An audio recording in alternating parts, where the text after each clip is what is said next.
언제 어디서든 기초와 기본이 중요합니다. 출발선을 확인하는 것도 마찬가지로 중요합니다. 그 자리가 기준이 되기 때문입니다. 문제는 살아가면서 계속해서 자신이 서 있는 그 자리를 기준선으로 삼는 것입니다. 당연히 원래 출발했던 지점을 기준으로 삼아야 합니다. 변경된 기준에서 보다 보니 이전과 비교해서 미치지 못한 면들이 있고 또 그래서 불평이 나옵니다. 세상의 만물이 시간이 가면 모든 상황이 바뀌게 되기 때문입니다. 왜 우리가 감사하지 못하는가? 그것은 현재를 기준으로 하든지 또 많이 가지고 있었던 그때를 기준으로 해서 판단하기 때문입니다. 그때와 비교하니 지금은 가난한 상태이고 건강하지 못한 상태이기 때문에 불평이 생기는 것입니다. 신앙의 기준점도 마찬가지입니다. 첫사람 아담 이래로 모든 사람은 죄인입니다. 이 기준점을 생각해 보면 우리는 정확하게 우리의 출발점을 잡을 수 있습니다. 믿음 없는 사람은 자신이 의롭다 생각하니까 출발을 하지 못하는 것입니다. 믿어서 의롭다 함을 인정받은 성도들은 공로가 없으니 대단한 은혜를 입은 것입니다. 항상 우리의 출발점을 믿고 난 이후로 잡으니까 의롭게 된 것은 당연한 일이 되고 그러니까 그로 인해서 감사할 일이 없는 것입니다. 그 다음 단계도 마찬가지로 지금까지 주신 것은 오늘의 시점에서 보면 당연한 일이 되는 것입니다. 내게 일어난 좋은 일들 중에 나쁜 일도 마찬가지로 당연한 일은 아무것도 없습니다. 항상 기준이 믿기 이전이고 은혜 입기 이전임을 기억하면 오늘이 귀하고 한날 주어진 것에 감사할 수 있습니다. 기준점에서 생각하면 우리는 저주를 받아야 하는 복과는 무관한 자라는 사실입니다. 구약 성경에서 믿는 자들인 유대인에게 해당되는 게 출발점이 아니고 신약 성경에서 믿는 자들에게 주어진 것들이 모든 사람들의 출발점이 아니라는 사실을 먼저 기억해야 합니다. 오늘 본문을 읽으면 굉장히 도덕적인 율법적인 문장으로 읽혀지게 됩니다. 저주받은 사람, 복받은 사람. 또 저주받은 사람은 어떤 행실이 있고 복받은 사람은 어떤 행위가 있는지, 그 갈림길이 여호와를 떠나 있는지 아니면 여호와를 의지하는 사람인지 하는 단순한 분류이기 때문입니다.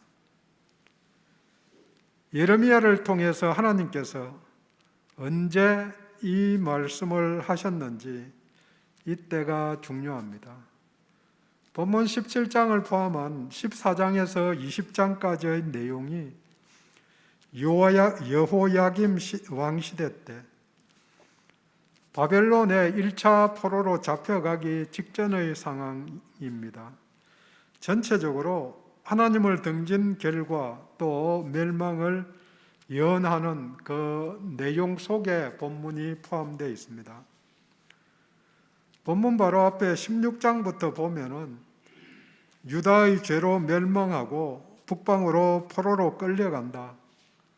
그렇지만 돌아오게 된다는 예언, 그 다음 예레미야의 기도에 이어서 반복하면서 본문 바로 앞 17장 1절에서 4절까지에서 다시 유다가 어떤 죄를 지었는지 또 그로 말미암아 어떤 벌을 받을 것인지 나옵니다. 1절입니다. 유다의 죄는 금강석 끝 철필로 기록되되 그들의 마음판과 그들의 제단불에 새겨졌거늘. 2절, 그들의 자녀가 높은 언덕 위 푸른 나무 곁에 있는 그 제단들과 아세라들을 생각하도다. 유다의 죄는 바로 우상 숭배입니다. 그리고 벌은 노략을 당하고 내가 알지 못하는 땅에서 원수를 섬기게 된다고 읽지 않았지만 3절, 4절에서 이야기합니다. 이 말씀 다음에 본문은 다시 우상 숭배자들이 받을 저주를 5절, 6절에서 말하고 그 다음으로는 그 반대로 복받을 사람 6절, 7절을 말한 다음에 마지막으로 그 이유를 9절과 10절에 제시합니다. 오늘은 본문을 통해서 복과 저주의 기준이 되는 마음에 대해서, 모든 것들의 기본이 되는 우리들의 마음에 대해서 알아보고 그 적용에 대해서 함께 보도록 하겠습니다.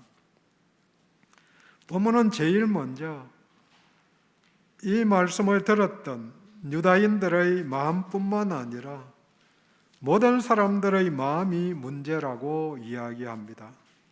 9절에 거짓되고 심히 부패한 것은 마음이라 누가 능히 알리오마는. 사람의 마음이 거짓될 뿐 아니라 부패했다, 악에 물들었다고 말합니다. 이 상태를 사람들은 잘 모른다. 마음이 문제입니다. 예수님도 우리들 마음의 실상을 말씀하십니다. 마태복음 12장 34절에 너희는 악하니 어떻게 선한 말을 할 수 있느냐? 이는 마음에 가득한 것을 입으로 말함이라. 15장 18절에서도 입에서 나오는 것들은 마음에서 나오나니 이것이야말로 사람을 더럽게 하느니라. 마가복음은 조금 더 구체적입니다. 7장 21절에서 23절까지 해서 속에서 곧 사람의 마음에서 나오는 것은 악한 생각과 음란과 도둑질과 살인과 간음과 탐욕과 악독과 속임과 음탕과 질투와 비방과 교만과 우매함이니 이 모든 것이 다 속에서 나와서 사람을 더럽게 하느니라. 많은 죄들이 들어있지만 목록을 내었지만 저 눈에 띄는 것은 교만 하나만 눈에 띄기도 합니다. 교만하니까 겉보기에 제대로 된 사람 같이 보여도 속을 들여다보면 대동소이합니다. 완전히 깨끗한 사람은 아무도 없습니다. 그러니까 털면 모두에게서 먼지가 나오게 되어 있습니다. 소위 말해서 50보 100보입니다. 대통령 나온다는 사람들 보면 꼭 마찬가지죠. 털면은 완전히 같다. 요즘 개인적으로 누가 덜 나쁜 놈인가 찾아야 되는 그런 위기에 속한 것 아닌가, 그런 부담이 있기는 합니다. 죄를 지어서 죄인이 아니고 죄인이기 때문에 우리는 죄를 짓습니다. 출발점이 죄인입니다. 아담 이후에 태어난 인간들은 전적으로 타락한 존재라는 것이 성경적인 인간 이해의 출발입니다. 물론 그것이 출발이지 끝이 아님도 성경이 말해줍니다. 예수를 믿음으로 의로움을 회복할 수 있다는 것이 성도들에게 소망을 주었고 또 그대로 적용되고 있습니다. 누가 사람들의 마음을 알 수 있는가? 누가 그 속을 알 수 있습니까? 알 수 없다, 모른다는 말입니다. 그렇지만 사람이 아닌 하나님은, 우리를 지으신 하나님은 다 아십니다. 하나님만이 우리를 아십니다. 우리의 상태를 아실 뿐 아니라 우리의 필요도 아시고 모든 것을 다 아십니다. 예수님도 친히 모든 사람을 아셨다. 친히 사람들 속에 있는 것을 아셨기 때문에 표적을 보고 믿는 사람들에게 의탁하지 않으셨다고 요한복음 2장에 알려줍니다. 사람들은 잘 모릅니다. 이새의 집으로 보냄을 받았던 사무엘이 이새의 큰아들을 보고 생각합니다. 와, 잘생겼다. 왕이 될 만하다. 그 마음을 보시고 하나님이 말씀하십니다. 사무엘상 16장 7절에 내가 보는 것은 사람과 같지 아니하니 사람은 외모로 보거니와 나 여호와는 중심을 보느니라. 너는 사무엘 너는 외모를 보니까 왕이 될 만하다 이렇게 말하지만 아니다. 중심이 아니다. 본문 10절은 더 자세하게 설명합니다. 나 여호와는 심장을 살피며 폐부를 시험하고 각각 그의 행위와 그의 행실대로 보응하나니. 심장은 마음으로 총체적인 인격을 이야기하고 폐부는 내적 속사람을 말합니다. 그리고 행위와 행실은 태도와 행위를 살피고 시험하신다는 의미입니다. 행위뿐만 아니라 태도도 보신다는 것을 기억해야 합니다. 철저히 살펴보신다. 내가 어떤 태도를 보이는가 사람들에게 사람을 존중하지 못하고 무례하게 그렇게 행하는 것 아닌가 그 태도를 보신다는 것조차 기억해야 합니다. 우리는 하나님 앞에서 행위에 대해서만 관심을 갖는데 태도까지 보고 계신다는 것을 알아야 합니다. 겸손한 마음. 사람의 거짓된 마음을 살피시는 하나님이 공의로우신 분인 것을 믿고 흔들리지 말아야 합니다. 어떤 상황에서는 악이 번성하고 성도들이 핍박을 받기도 하지만 그럴 때일지라도 하나님을 신뢰하고 그분 앞으로 한 걸음 나아가야 합니다. 하나님이 왜 살펴보시는가? 심판자로서 보상하기 위해서입니다. 이 보상과 보응이 5절에서 8절까지 두 종류의 사람으로 드러납니다. 왜 뻔한 것 같은 축복이나 저주가 명료한데 저주에 머물러 있는가? 축복을 선택하지 못하는가? 당연히 부패한 마음, 거짓된 마음 때문입니다. 본문은 두 번째로 5절, 6절에서 저주받을 사람에 대해 알려줍니다. 저주를 받았고 받고 있고 앞으로도 받을 수밖에 없는 사람들입니다. 반복하지만 이 저주가 모든 사람들의 출발점입니다. 이곳에서 출발을 하는 거죠. 저주를 받을 수밖에 없는 사람이 어떤 사람인가? 무릇 사람을 믿으며 혈육으로 그 권력을 삼고 마음이 여호와를 떠난 그 사람이라고 5절에서 이야기합니다. 세 가지 면을 보여줍니다. 사람을 믿는, 사람을 의지하는 사람. 이것은 하나님을 의지하는 사람과 대비해서 말한 것입니다. 이 사람은 타인을 포함해서 이웃 나라까지 모두 해당됩니다.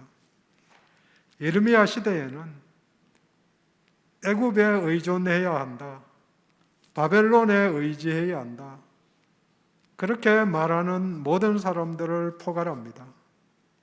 중요한 점은 예레미야가 바벨론에 항복해야 된다. 그렇게 말은 했지만 바벨론을 의지해야 된다고 결단코 말하지 않았다는 거죠. 하나님이 잠시 바벨론을 사용해서 유다를 채찍질하는 도구로 쓸 것이지만 결국은 그 나라도 망한다. 이게 선포의 결론입니다. 요즘식으로 말하면 미국에 의존해야 한다, 중국에 의존해야 한다고 말하는 모두를 포함해서 사람을 의지하는 사람들입니다. 지금 당장 눈앞에서 보면 유리할 것 같지만 모두 하나님이 사용하는 도구일 따름입니다. 의지하는 대상에 타인들뿐만 아니라 동시에 자기 자신을 포함합니다.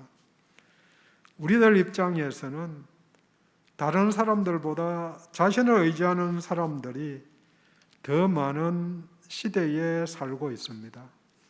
나 자신을 의지하지 말라. 두 번째는 혈육으로 그 권력을 삼는다. 이 말을 어느 분은 살덩이를 자신의 도움으로 삼는다. 어떤 번역은 사람이 힘이 되어 출연히 하고 믿는 자라고 말합니다. 힘이 되어줄 대상으로 사람을 믿는 것, 물론 정확하게 의지하는 것을 말합니다. 마지막으로 마음이 여호와를 떠난 사람입니다. 순서가 사실 가장 먼저 제시해야 할 내용입니다. 여호와를 떠난 증거가 사람을 의지하고 우상을 의지하는 자들입니다. 눈에 보이는 것에 매여 사는 사람들입니다. 반복하지만 이들의 죄를 본문 앞 1절에서 말합니다. 유다의 죄는 금강석 끝 철필로 기록되되 그들의 만팜과 그들의 제단 뿔에 새겨졌거늘.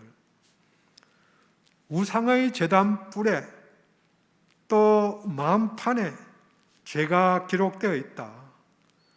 그냥 희미한 연필로 적은 것이 아니고 금강석 끝 철필로 마음에 상처가 나게 깊게 새겨져 있다.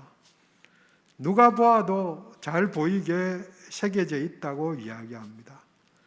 그들의 마음판에 상처가 날 정도로 새겨져 지울 수 없는 상황입니다. 그 저주받은 모습을 이해하기 쉽게 주변에 많이 보이는 나무로 비유해서 6절에 말합니다. 사막의 떨기나무 같아서 좋은 일 오는 것을 보지 못한다. 사막에서는 어떤 나무든지 잘 성장하지도 좋은 결실도 얻지 못합니다. 광야 간조한 곳 건건한 땅, 메마른 땅 소금기가 있는 땅, 또 마지막으로 사람이 거하지 않는 땅에 거하리라. 물기가 없는 땅에서는 식물이 말라 죽습니다. 혹시 물기가 있어도 소금기가 있으면 식물이 잘 자랄 수가 없습니다. 당연히 사람들이 살지 않는 땅입니다. 총체적으로 저주의 상태입니다. 우리가 기억해야 할 것은 이 상태, 저주받는 하나님을 떠난 자의 말로가 모든 사람들의 출발점이라는 사실입니다. 누구나 사막, 광야 같은 세상, 평안이 없는 세상에서 살아가기 때문에 그런 상태, 말라 죽을 수밖에 없는 상태였다. 이것을 기억해야 복으로 받을 수 있습니다. 그 인생의 결론이 고사하는 것, 말라 죽는 것입니다. 여기서 벗어난 것을 감사해야 합니다. 이들의 인생이 이미 죽었는데 살아있는 것 같이 보일 따름입니다. 본문은 세 번째로 복받는 사람을 알려줍니다. 7절입니다. 그 사람은 복을 받을 것이라.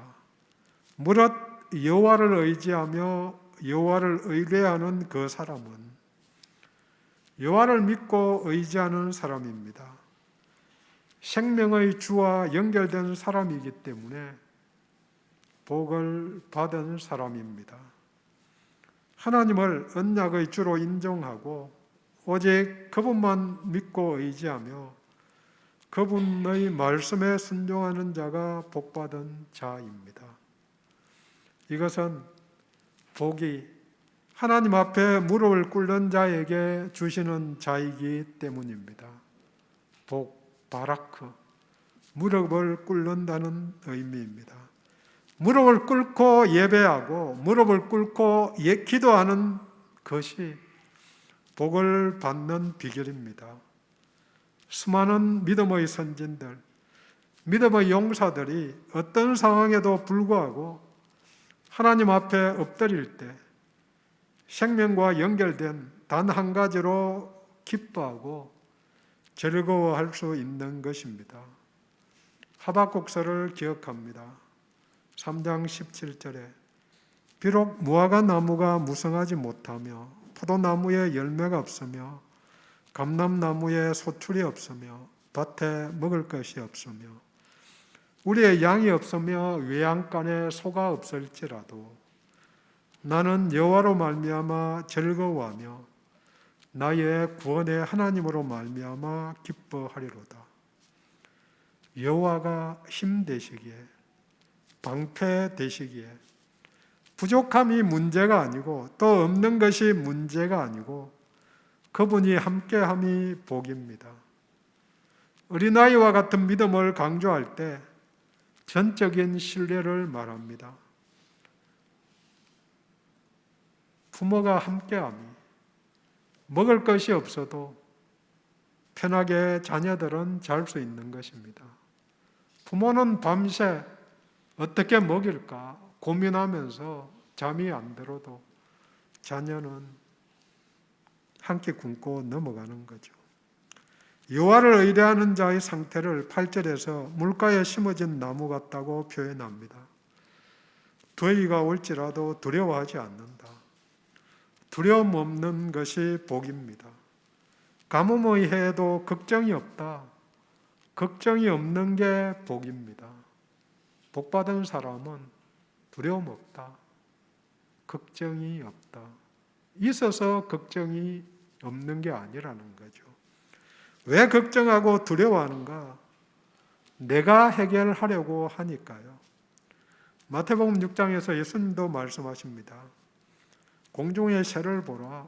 심지도 않고 거두지도 않고 창고에 모아들이지도 아니하되 너희 하늘 아버지께서 기르시나니 들의 백합화가 어떻게 자라는가 생각해 보라. 수고도 아니하고 길쌈도 안 하느니라. 새를 보라, 풀들을 보라. 그들이 염려하고 두려워하고 걱정하는가. 극단적인 비유이기는 합니다. 하지만 물론 부지런히 활동은 해야 하는 거죠. 시편 121편 3절 4절입니다. 여호와께서 너를 실족하지 아니하게 하시며 너를 지키시는 이가 졸지 아니하시리로다. 이스라엘을 지키시는 이는 졸지도 아니하시고 주무시지도 아니하시리로다. 졸지도 주무시지도 않고 지켜주신다. 그러니 믿으면 망할 것도 은혜로 기회로 받아들일 수 있습니다. 우리 하나님께서 나의 우리의 성장과 거룩을 위해 안배하신 일이기 때문입니다. 왜 걱정과 두려움이 없는가? 물가에 거하기 때문에, 뿌리가 강변에 뻗치고 있기 때문에, 생명수의 근원에 연결되어 있기 때문입니다.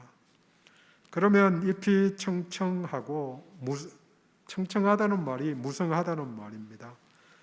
또 결실이 거치지 않는다고 알려주십니다. 나무가 할 일은 하나님이 허락하신 그곳에 거하는 것입니다. 예수님의 비유대로 나는 포도나무요 너희는 가지니, 가지가 나무에 붙어 있으면 당연히 풍성한 열매를 맺는다. 왜 열매가 없는가? 병들었든지 죽었든지.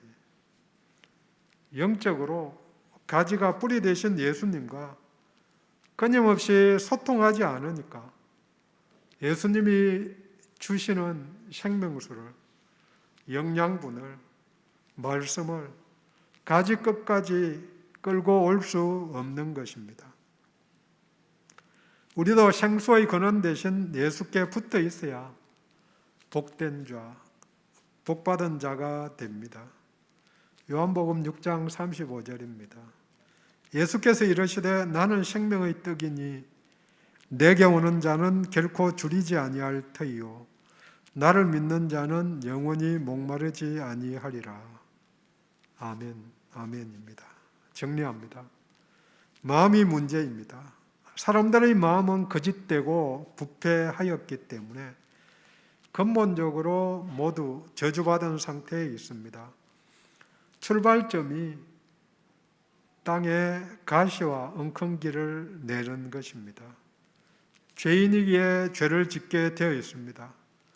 하지만 하나님을 의지하고 의뢰하는 자는 복을 받고, 하나님을 떠난 사람은, 사람들을 의지하는 사람들은 저주를 받습니다. 원래 하나님을 떠난 죄인이기 때문에 저주가 당연한 것입니다.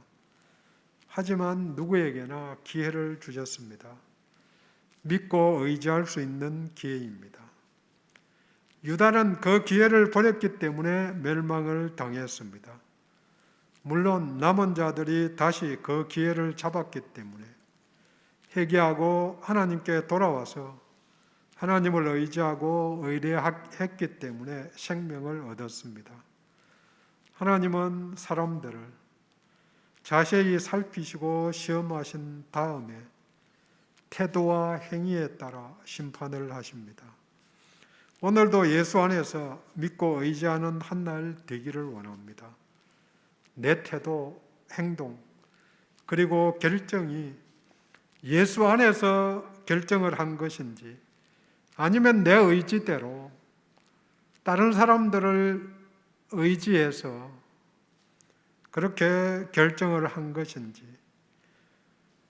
한 번이라도 물어보고 결정한 것인지 돌아보시기를 원합니다. 물어보고 결정하시기를 원합니다. 기도합니다.